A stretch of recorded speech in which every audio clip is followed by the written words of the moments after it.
nataka niingizwe. Yoshua sio kwa ubaya, ila mnaonaje mwendo wa Fred? Ule mwenendo utakuja kuua kanisa.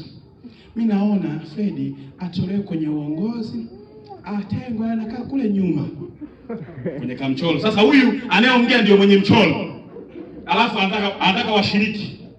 Like naona kweli kabisa. Hata mimi nilimwambia kweli. Yoshua sema kweli tumpeleke baba. Mimi naweza sasa kama engineer mkuu nasainisha bila kujua. Unajua watu wajaelewa, kwenye mchoro wa kumangamiza Danieli ilibidi mchoro ule ufanyike na bunge zima, na mawaziri wakiwemo, madiwani wa bunge wakiwemo. Tunataka tumuue Danieli, ila kwenye huu mchoro tumhusishe na mfalme awepo. Kwenye huu mchoro mbunge wa Dodoma jiji awepo. Kwenye huu mchoro wizara ya mambo ya ndani iwepo. Kwenye huu mchoro wizara ya madini iwepo. Alafu tuamue wote kwa pamoja tuseme tutamwabudu Dario ili Danieli akamatwe. Baada ya hapo kilichotokea, baada ya mchoro kushindikana, wakati wanachora mchoro wa kishetani na Mungu naye akawa anachora mchoro wake. Sikiliza nikwambie neno la kinabii, sema amen. Mchoro wa kichawi ulikuwa unafanyikia Ikulu kwamba tuwakamate watu wote, tuwaambie tunaabudu Dario, tuwaambie tunaabudu shetani. Ili Danieli akiwa naomba akamatwe hapo, atupwe kwenye shimo la simba, ateketee. Kwa nini? Tumemwona Danieli huyu atakuja kuwa waziri baadaye. Mungu akawaacha wachole, hata wasiohusika wakawekwa, wizara hiyo ikawekwa, mwenyekiti naye mbea akawekwa, mjumbe kawekwa, balozi. Ndio maana mwanangu, ukiona mtu anafanya nyumbani kwako asubuhi anakwambia mama Cheti, ngoja nikwambie, nasikia jana mama fulani na mume wake zimepigwa, ujue unataka kuweka kwenye mchoro. Mwambie hongera kwa kupigana kwao, naomba uende au tubadilishe pointi au siatuka. Unaingizwa kwenye mchoro ili kesho na wewe mambo yako watu wayashikilie bango kama ulivyoshikilia bango la mwenzio. Wewe kwa kapigwa. Jamani, ujafa hajaumbika. Unaingizwa kwenye mchoro.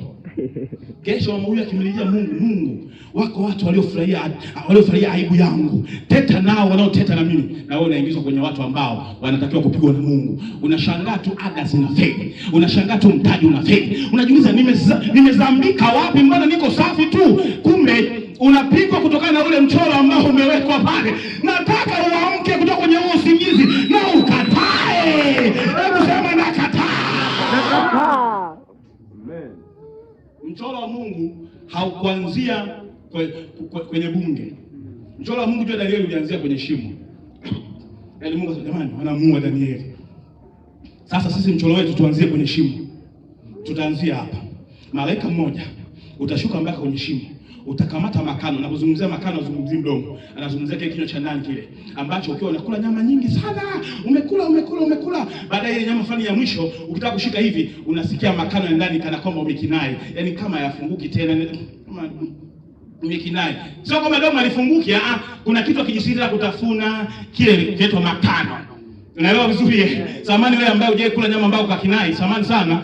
Hapo umewahi kukinai maharage, Mungu akupe neema unielewe vizuri siku nyingine. Anaweka akaambia wewe kazi yako kuwapa kukinai simba. Yaani simba uhakikishe wanakinai. Yaani midomo, usifikiri kwamba alikuwa afungui midomo ifunguke, ila wamekinai kula nyama ya mtu. Tunatamani kama watuletee mbuzi. Sijisiki tena kula samaki. Natamani bana nipate angalau kitimoto. Ile hamu akapewa simba. Mchoro wa Mungu yuko mbinguni. Anasema wewe malaika utatua hapa. Danieli atakao kwa wapi? Danieli akae kwa pale. Alafu malaika mwingine utaenda moja kwa moja Ikulu, utahakikisha yule mfalme anakosa usingizi usiku kucha mpaka asubuhi. Sawa. Alafu mwingine utawaingia hao wabunge na mawaziri wajiandae kwa furaha, maana asubuhi nitatenda jambo. Sawa. Mungu kamaliza mchoro, adui kamaliza mchoro. Ngoma ikaanza. Katupa kwenye shimo, mchoro wa Mungu unaanza. Kuna malaika ndani. Mfalme anakosa usingizi. Anakuja asubuhi, anaita Danieli, anamwambia uishi sana mfalme. Sikiliza. Aliyekutupa kwenye shimo la uovu, usimjibu kwa ubaya. Yamkini yeye amepewa tu kama dalali wa mchoro. Naelewa vizuri. Najua angekupa mwanangu mmoja hapa, ndio ametupwa kwenye shimo la simba, alafu asubuhi anaambiwa Danieli, toka humo. Ungeona majibu yake, kwenda. Si umenitupa usikie nitakufa? Si ndio wale majibu yenu? Hata mnawekea na nyimbo adui yako, maskini taangamia. Adabu inakuwa pale pale. Mfalme uishi milele, mfalme mwenyewe alikumsaidia jembe. Anasema usiku wakati umenitupa, Mungu nilimkuta ameshatuma malaika wake humo. Tukawa tunazunguka na malaika tu humu ndani. Kwa hiyo nimetoka. Akasema sawa. Mchoro mwingine upoje? Mchoro wa Mungu anasema tuwatesti kila nia yako inatestiwa baada ya kuingia kwenye shimo. Sio unaulizwa tu umeokoka? Nimeokoka, kaa pale. Umeokoka? Sijaokoka, kaa kule. Shimo. Simba utakuwa hakimu. Sawa simba wote. Haya, mtupe wizara mambo ya ndani na mke wake. Ukiingizwa kwenye mchoro wa mtu, ubaya ukigeuka au kudhuru peke yako. Hata kama kwenye mchoro kwa peke yako, unakudhuru wewe na familia yako. Kikao alikopo mbunge, mbaba, ila kwenye kutupwa kwenye simba na mkewe kahusika. Na watoto wakahusika. Wanatupwa wote manake nia ya baba ndio nia ya mtoto. Nia ya mume wako ndio nia yako. Ndio jirani yako mwambie pole. Kama mmeo analogaga, alafu unakuja kanisani, nikupe taarifa. Anavologa na wewe unaloga. Kama baba yako anaendaka kwa wachawi kufanya mazindiko, wakati upo kwa mganga na wewe upo kwa mganga, hata kama hujaenda. Jeki watu walivyonuna. Mtu mmoja akatoa sadaka. Baadaye akasema kwa sadaka za baba yako. Sijazaliwa lakini baba aliwahi kuwa anatoa sadaka. Kwa sadaka za baba yako. Baba kaenda kwa mganga, umeenda. Mpaka uwe na maarifa ya kusema mimi ni mimi, mama ni mama, baba ni baba. Katika hili mimi ni mimi, mama ni mama, baba ni baba. Katika uovu mimi ni mimi, baba ni baba, mama ni mama. Ndio jirani yako. Mwambie jirani. Hapo umeelewa? Au bado?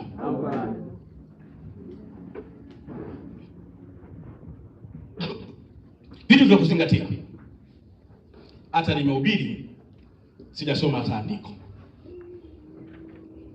Lazima tunapojenga jengo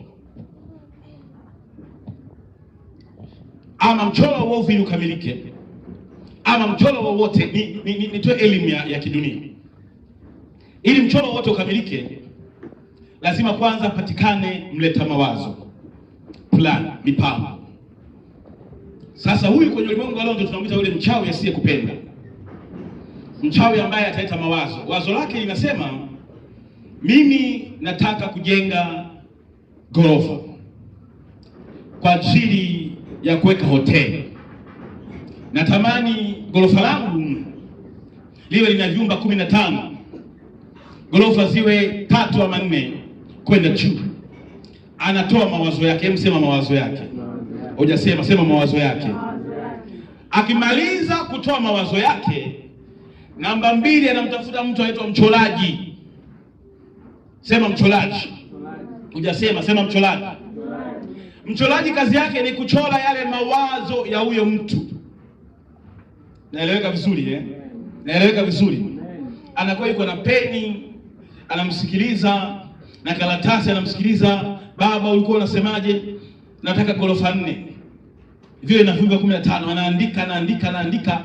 Baadaye anamtolea mchoro. Akimpa ule mchoro, kama una elimu ya kusoma ule mchoro, hautauelewa.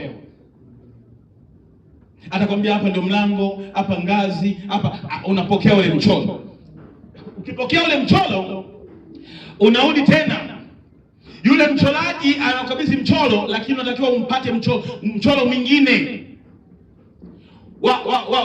Mtu wa mechanical ana kazi yake ni kukucholea kwamba kwenye hii ghorofa la kwanza taa itakaa hapa, switch itakaa hapa, bomba za maji zitapita hapa, bomba za umeme zitapita hapa, hapa itakaa AC, hapa lifti. Anakucholea ule mchoro wote.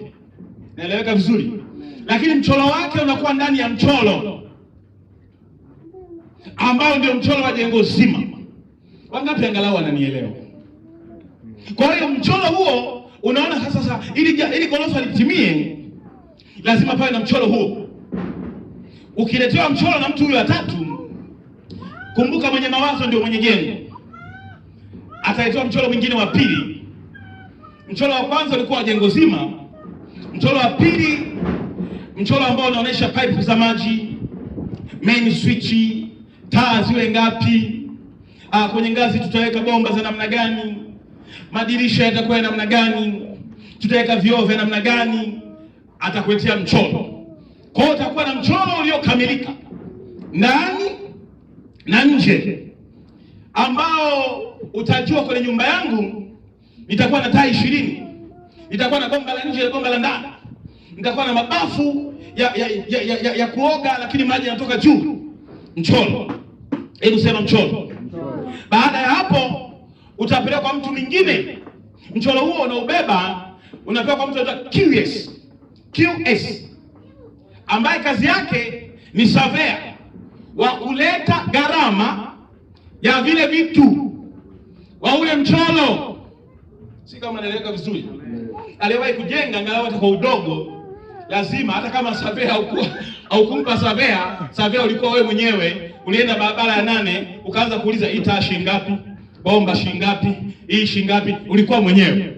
Muulize jirani yako, mwambie kwenye ile nyumba yako, mwambie QS atakuwa nani? Geukia jirani yako, muulize kwenye ile nyumba yako QS atakuwa nani? Au ni wewe? Kwa hiyo kazi yake ni kukuletea gharama. Hebu sema gharama. Hujasema vizuri, sema gharama. Sema kwa sauti ya juu, sema gharama. Yaani huyu anakuletea, anakuambia light kwenye ile ghorofa lako umesema nataka taa 20 Kwa hiyo kila taa itakuwa inauzwa 50,000. Unaandika pale. Hizi bomba zako, tofali unazozitaka, kwenye tofali hapa na nondo, ngoja kwanza niangalie nimpate engineer wa jengo. Kwa hiyo huyu Kilesi anatoka na mchoro wako, anaenda kwa engineer wa jengo. Anamwambia bwana, kuna mchoro wa ghorofa 4 hapa. Ni hoteli. Nimepiga mahesabu ya taa, nimefanya survey yangu hapa, nimeenda Dar es Salaam, nimeenda Mwanza, nimegundua taa, mabomba na nini, rangi, vyote vitakuwa vinagharimu milioni 100. Lakini nimeshindwa kwenye ukuta. Anamwambia ngoja tuangalie ili jengo linajengwa sehemu gani. Survey anamwambia linajengwa pale Mkungu. Anasema okay, udongo wake upoje? Wanaangalia maji yako mbali kiasi gani, wanapima. Ndio wale ambao unaona wanakuaga wamevaa reflector na vidude fulani kama vichanjano hivi, wanapima. Mwingine anaingiza chini hivi, anapima udongo, wanapima. Wakimaliza anasema kwa udongo wa mahali hapa inabidi tutumie lesho ya simenti. Simenti iwe kubwa sana, iwe kali sana kuliko. Hapa tutumie mawe yatakayosaidia kunyonya maji. Hapa tutumie bomba tutumie na nondo za milimita kadhaa. Wanaweka mambo hapo, gharama zako zinashuka milioni 200. Naeleweka vizuri? Kama unaweza kuzunguka kwenye majengo makubwa, iwe ni sheli ama gorofa, nje ya jengo hilo utaona kibao kimoja bango moja lina vibao vidogo vidogo hivi. Si kama ushapita mahali ukaona hivyo. Sasa yale panakuwa na maelezo. Mwenye wazo anaitwa Modeuji. Mwenye wazo la hili jengo hoteli anaitwa Yoshua Mkali, lakini akampa mtu wa chini wa mchoro aliyechora anaitwa Fledi. Anayesimamia gharama ya mambo yote QS anaitwa fulani. Kama ni kampuni inaandikwa pale jina la kampuni. Kwa hiyo QS anakuletea gharama zote za mchoro wako kuanzia mwanzo hadi mwisho. Unagundua mchoro wako unagharimu kiasi fulani. Kwa hiyo QS kwenye ulimwengu leo kazi yake ni kusema